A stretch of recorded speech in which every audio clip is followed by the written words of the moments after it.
Acelerado, yo voy sin freno. Accelerated, I'm going without brakes. That one line from Eladio Carrion just hits you, right? It's not just a lyric, it's a declaration. It's pure adrenaline. But is that really all it is? Just a high-energy trap anthem that you blast at a party? Or is there something way more complex hiding just under the surface? Okay, let's actually get into this. In this explainer, we're going to put Sin Frenos by Eladio Carrion, Bizarrap, and Dookie right under the microscope. We are going to peel back the layers using physics, psychology, sociology, even a little mythology, to see what a track like this can really tell us about our world. So let's start with the most literal take. The whole central idea of the song Going Without Brakes, it connects directly to the very real, very tangible world of physics. When Eladio says the tickets sold out, the concerts exploded, he's not just bragging. I mean, he is, but it's more than that. He's describing an unstoppable force, a career that's moving so fast it's become its own phenomenon. And this is all about one word: momentum. In physics, momentum is just mass times velocity. An object with a ton of it, whether we're talking a speeding train or a skyrocketing music career, is incredibly hard to stop, or even to steer. That success creates its own forward motion, a force that is super powerful and, honestly, probably pretty hard to control. Think about that classic skirt-skirt sound you hear all over trap music. That's not the sound of someone slamming on the brakes. Nope, it's the sound of a high-speed drift, a crazy maneuver that takes immense skill to control a car at its absolute limit. So it's not about stopping at all, it's about navigating the chaos of that insane velocity. Okay, so let's see how this idea builds. We're going to move from the external world of physics to the internal world of the human mind. And here, the whole no brakes thing, well, it takes on a completely different and maybe even darker meaning. And just like that, Eladio's verse pivots. He goes from talking about professional success to this tormented love affair. You never leave my head.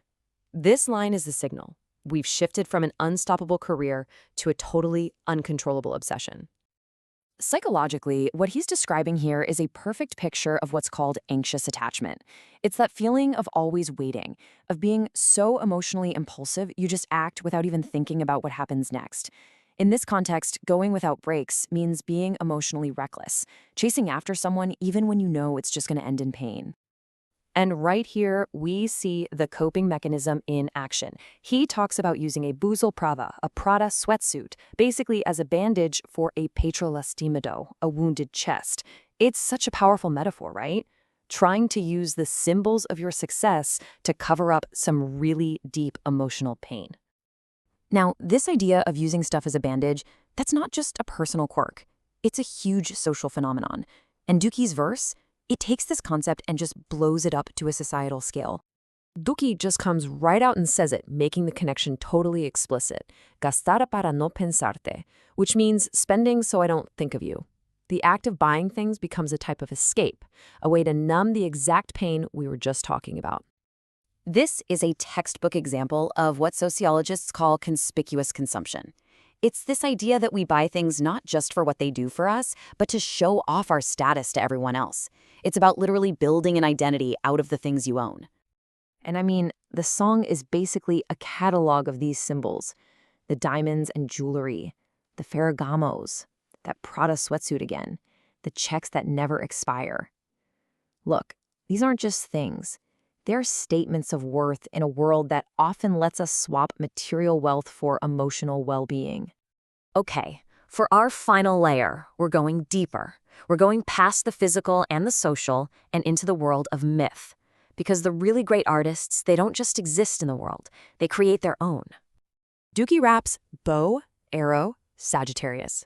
Now, this is not some random astrology shout-out. In mythology, Sagittarius is the centaur, half man, half beast. It's a symbol of this deep, fundamental duality. By bringing up this myth, Dookie is framing himself as this complex character, part untouchable success story, part vulnerable human being. And then he drops this bomb. Addicted to her, like Jordan to winning. Wow. He connects his personal obsession and his professional drive to one of the most legendary figures of pure ambition in modern history, Michael Jordan. He's basically elevating his own story to the level of a legend. So, After peeling back all those layers, what are we left with? How do all these different pieces, the physics, the psychology, the consumerism, the myth, how do they all fit together? Well, you can think of the song like a prism. That central theme of going without breaks gets refracted into four distinct but totally connected ideas: the unstoppable momentum of fame, the reckless impulsivity of love, the endless escape of consumerism, and the creation of a modern myth. And this is really why this all matters. A hit song isn't just background noise. It's not simple entertainment. It's a cultural document. It's a mirror that reflects our anxieties, our ambitions, and all the complicated ways we try to navigate the world we live in. In the end, Sin Frenos becomes more than just a song you listen to. It's like an interactive lesson. It's this text that's so rich with meaning, it invites us, it dares us to listen more closely, to think a little more critically, and to connect the dots between the art we love and the lives we're living. Which of course leaves us with one final question. If a trop anthem can have all of this packed inside of it, what secrets are hiding in your favorite song?